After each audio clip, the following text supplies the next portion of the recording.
கிறிஸ்துவுக்குள் பிரியமானவர்களே, கிறிஸ்துவுக்குள் நண்பர்களே, சகோதரரே, சகோதரிகளே, நம்ம இன்னிலிருந்து ஒவ்வொரு நாளும் வேத வசனத்தை ஆரம்பிக்கிறதுக்கு முன்னாடி ஒரு குட்டி ஜெபம் பண்ணிட்டு ஸ்டார்ட் பண்ணலாம் அப்படிங்கிற ஒன்று ஆண்டவர் என் இருதயத்தில் கொடுத்தாரு. ஸோ ஆண்டவரே, இந்த நாளை காண செய்ததற்காக உமக்கு நன்றி ஐயா. இந்த புதிய நாளிலே புதிய கிருபையினால் எங்களை நிரப்பும் தேவா.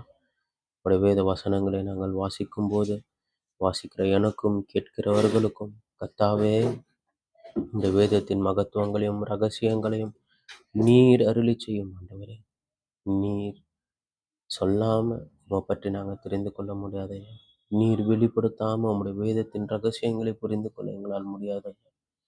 எங்களோடு பேசும், நாள் முழுவதும் எங்களோடு எங்களை காத்துக்கொள்ளும் ஐயா.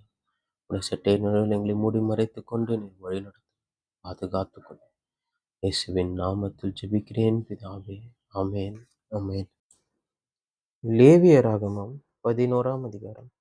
கர்த்தர் மோசேயையும் ஆரோனையும் நோக்கி, நீங்கள் இஸ்ரவேல் புத்திரரோடு சொல்ல வேண்டியது என்னவென்றால், பூமியில் இருக்கிற சகல மிருகங்களிலும் நீங்கள் புசிக்கத்தக்க ஜீவ ஜந்துகள் யாதெனில், மிருகங்களில் விரி குளம்புள்ளதாயிருந்து குளம்புகள் இரண்டாக பிரிந்திருக்கிறதும் அசை போடுகிறதுமானவைகளை எல்லாம் நீங்கள் புசிக்கலாம். ஆனாலும் அசை போடுகிறதும் விரி குளம்பும் உள்ளதுமானவைகளில் ஒட்டகமானது அசை போடுகிறதா இருந்தாலும் அதற்கு விரிக்குளம்பில்லாதபடியால் அது உங்களுக்கு அசுத்தமாயிருக்கும். குழிமுசலானது அசை போடுகிறதா இருந்தாலும் அதற்கு விழிக்குளம் இல்லை, அது உங்களுக்கு அசுத்தமாயிருக்கும். முயலானது அசை போடுகிறதா இருந்தும் அதற்கு விரிக்குளம் இல்லை, அது உங்களுக்கு அசுத்தமாயிருக்கும். பன்றியின் குழம்பு விரி குழம்பும் இரண்டாக பிரிந்ததுமாயிருந்தும் அது அசைப்படாது, அது உங்களுக்கு அசுத்தமாயிருக்கும். இவைகளின் மாம்சத்தை புசிக்கவும் இவைகளின் உடல்களை தொடவும் வேண்டாம். இவைகள் உங்களுக்கு தீட்டாயிருக்க கடவுது. ஜலத்தில் இருக்கிறவைகளில் நீங்கள் புசிக்கத்தக்கது யாதெனில், கடல்களும் ஆறுகளும் ஆகிய தண்ணீர்களிலே சிறகும் செதிலும் உள்ளவைகளையெல்லாம் நீங்கள் புசிக்கலாம். ஆனாலும் கடல்களும் ஆறுகளும் ஆகிய தண்ணீர்களில் நீந்துகிறதும் வாழ்கிறதுமான பிராணிகளில் சிறகும் செதிலும் இல்லாதவைகள் யாவும் உங்களுக்கு அருவருப்பாயிருப்பதாக. அவைகள் உங்களுக்கு அருவருப்பாயிருக்க கடவுது. அவைகளின் மாம்சத்தை புசியாதிருந்து அவைகளின் உடல்களை அருவருப்பீர்களா. தண்ணீர்களிலே சிறகும் செதிலும் இல்லாத யாவும் உங்களுக்கு அருவருப்பாயிருக்க கடவுது. பறவைகளில் நீங்கள் புசியாமல் அருவருக்க வேண்டியவைகள் யாதெனில், கழுகும் கருடனும் கடலூர் அஞ்சியும் பருந்தும் சகலவித வல்லூரும் சகலவித காகங்களும் தீக்குருவியும் கூகையும் செம்புகமும் சகலவித டேகையும் ஆந்தையும் நீர்க்காகமும் கோட்டானும் நாரையும் ஊழக்கடாவும் குருவும் கொக்கும் சகலவித ராஜாளியும் புழுக்கொத்தியும் வௌவாலும் ஆகிய இவைகளே. பறக்கிறவைகளில் 4 காலால் நடமாடுகிற ஊரும் பிராணிகள் யாவும் உங்களுக்கு அருவருப்பாயிருப்பதாக. ஆகிலும் பறக்கிறவைகளில் 4 காலால் நடமாடுகிற யாவிலும் நீங்கள் புசிக்கத்தக்கது யாதெனில், தரையிலே தத்துகிறதற்கு கால்களுக்கு மேல் தொடைகள் உண்டாயிருக்கிறவைகளிலே வெட்டுக்கிளி ஜாதியாயிருக்கிறதையும், சோலையாம் என்னும் கிளி ஜாதியாயிருக்கிறதையும், அர்கோல் என்னும் கிளி ஜாதியாயிருக்கிறதையும், அகாபு என்னும் கிளி ஜாதியாயிருக்கிறதையும் நீங்கள் புசிக்கலாம். பறக்கிறவைகளில் 4 காலால் நடமாடுகிற மற்ற யாவும் உங்களுக்கு அருவருப்பாயிருப்பதாக. அவைகளாலே தீட்டுப்படுவீர்கள். அவைகளின் உடலை தொடுகிறவன் எவனும் சாயங்காலம் மட்டும் தீட்டுப்பட்டிருப்பான். அவைகளின் உடலை சுமந்தவன் எவனும் தன் வஸ்திரங்களை தூக்கி கடவன். அவன் சாயங்காலம் மட்டும் தீட்டுப்பட்டிருப்பான். விரி நகங்கள் உள்ளவைகளாயிருந்தும் இருபிளவான குளம்பில்லாமலும் அசைப்படாமலும் இருக்கிற மிருகங்கள் யாவும் உங்களுக்கு அசுத்தமாய் இருப்பதாக. அவைகளை தொடுகிறவன் எவனும் தீட்டுப்படுவான். 4 காலால் நடக்கிற சகல ஜீவன்களிலும் தங்கள் உள்ளங்கால்களை ஊன்றி நடக்கிற யாவும் உங்களுக்கு அசுத்தமாயிருப்பதாக. அவைகளின் உடலை தொடுகிறவன் எவனும் சாயங்காலம் மட்டும் தீட்டுப்பட்டிருப்பான். அவைகளின் உடலை சுமந்தவன் தன் வஸ்திரங்களை தூக்கி கடவான். அவன் சாயங்காலம் மட்டும் தீட்டுப்பட்டிருப்பான். இவைகள் உங்களுக்கு தீட்டாயிருக்க கடவது.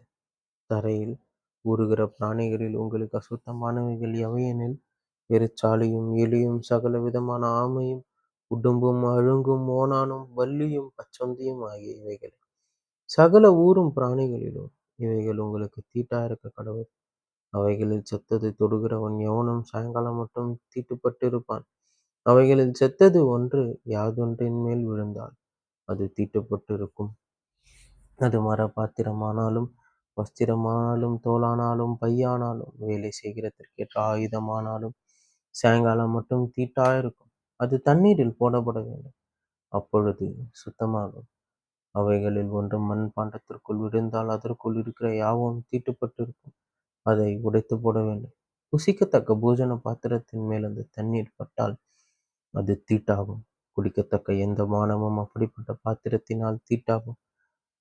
அவைகளின் உடல் யாதொன்றின் எதின்மேல் விழுதோ அதுவும் தீட்டுப்படும். அடுப்பானாலும் மண் தொட்டியானாலும் தகர்க்கப்படுவதாக. அவைகள் தீட்டுப்பட்டு இருக்கும். ஆகையால் அவைகள் உங்களுக்கு தீட்டா இருக்க கடவுள். ஆனாலும் நீரூற்று மிகுந்த ஜலமும் உண்டாகிய கிணறும் சுத்தமாயிருக்கும். அவைகளில் உள்ள உடலை தொடுகிறவன் தீட்டுப்படுவான். மேற் சொல்லியவைகளின் உடலில் யாதொன்று விதை தானியத்தின் மேல் விழுந்தால் அது தீட்டுப்படாது. அந்த உடலில் யாதொன்று தண்ணீர் வார்க்கப்பட்டிருக்கிற விதையின் மேல் விழுந்ததனால் அது உங்களுக்கு தீட்டா இருக்க கடவுள். உங்களுக்கு ஆகாரத்துக்கான ஒரு மிருகம் செத்தால் அதன் உடலை தொடுகிறவன் சாயங்காலம் மட்டும் தீட்டுப்பட்டிருப்பான். அதன் மாம்சத்தை புசித்தவன் தன் வஸ்திரங்களை தூக்கி கடவன். அவன் சாயங்காலம் மட்டும் தீட்டுப்பட்டிருப்பான்.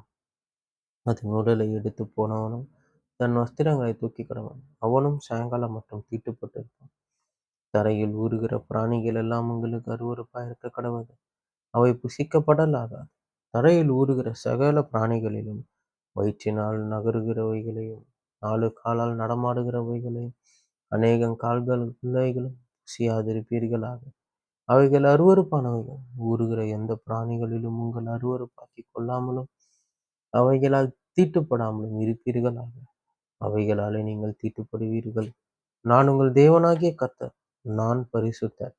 ஆகையால் தரையில் ஊறுகிற எந்த பிராணிகளிலும் உங்களை தீட்டுப்படுத்தாமல் உங்களை பரிசுத்தமாக்கிக் கொண்டு பரிசுத்தராய் இருப்பீர்களாக. நான் உங்கள் தேவனாய் இருக்கும்படி உங்களை எகிப்து தேசத்திலிருந்து வரப்பண்ணின கர்த்தர். நான் பரிசுத்தர். ஆகையால் நீங்களும் பரிசுத்தராய் இருப்பீர்களாக. சுத்தமானதற்கும் அசுத்தமானதற்கும் புசிக்கத்தக்க ஜந்துகளுக்கும் புசிக்கத்தகாத ஜந்துகளுக்கும் வித்தியாசம் பண்ணும் பொருட்டு மிருகத்துக்கும் பறவைகளுக்கும் தண்ணீர்களில் நீந்துகிற சகல ஜீவ ஜந்துகளுக்கும் பூமியின் மேல் ஊறுகிற சகல பிராணிகளுக்கும் அடுத்த பிரமாணம் இதுவே என்று சொல்லுங்கள் என்றார். லேவியராகமம் 12ஆம் அதிகாரம். இன்னும் கர்த்தர் மோசேயை நோக்கி, நீ இஸ்ரவேல் புத்திரரோடே சொல்ல வேண்டியது என்னவென்றால், ஒரு ஸ்திரீ கர்ப்பவதியாகி ஆண் பிள்ளையை பெற்றால் அவள் சூதக ஸ்திரீ விலக்கமாயிருக்கும் நாட்களுக்கு சரியாக 7 நாள் தீட்டாயிருப்பாள். 8ஆம் நாளிலே அந்த பிள்ளையினுடைய நுனித்தோலின் மாம்சம் விருத்த சேதனம் பண்ணப்பட கடவுள். பின்பு அவள் 33 நாள் தன் உதிர சுத்திகரிப்பு நிலையில் இருந்து சுத்திகரிப்பின் நாட்கள் நிறைவேறும் அளவும் பரிசுத்தமான வஸ்துவை தொடவும் பரிசுத்த ஸ்தலத்துக்குள் வரவும் கூடாது. பெண் பிள்ளையை பெற்றாளாகில் அவள் 2 வாரம் சூதக ஸ்திரீயைப் போல் தீட்டா இருந்து பின்பு 66 நாள் உதிர சுத்திகரிப்பு நிலையில் இருக்க கடவுள். அவள் ஆண் பிள்ளையையாவது பெண் பிள்ளையையாவது பெற்றதற்காக அவளுடைய சுத்திகரிப்பின் நாட்கள் நிறைவேறின பின்பு அவள் 1 வயதான ஆட்டுக்குட்டியை சர்வாங்க தகன பலியாகவும் ஒரு புறா குஞ்சையாவது காட்டுப்புறாவையாவது பாவ நிவாரண பலியாகவும் ஆசரிப்பு கூடார வாசலில் ஆசாரியனிடத்திற்கு கொண்டு வர கடவுள். அதை அவன் கர்த்தருடைய சந்நிதியில் பலியிட்டு அவர்களுக்காக பாவ நிவிர்த்தி செய்வானாக. அப்பொழுது அவள் தன் உதிர ஊரலின் தீட்டு நீங்கி சுத்தமாவாள். இந்த ஆண் பிள்ளையாவது பெண் பிள்ளையாவது பெற்றவளை குறித்த பிரமாணம். ஆட்டுக்குட்டியை கொண்டு வர அவளுக்கு சக்தி இல்லாதிருந்தால் 2 காட்டு புறாக்களையாவது 2 புறா குஞ்சுகளையாவது ஒன்றை சர்வாங்க தகன பலியாகவும் மற்றொன்றை பாவ நிவாரண பலியாகவும் கொண்டு வர கடவுள். அதனால் ஆசாரியன் அவளுக்காக பாவ நிவிர்த்தி செய்ய கடவன். அப்பொழுது அவள் சுத்தமாவாள் என்று சொல் என்றார் என்பதே. ஆமென், ஆமென்.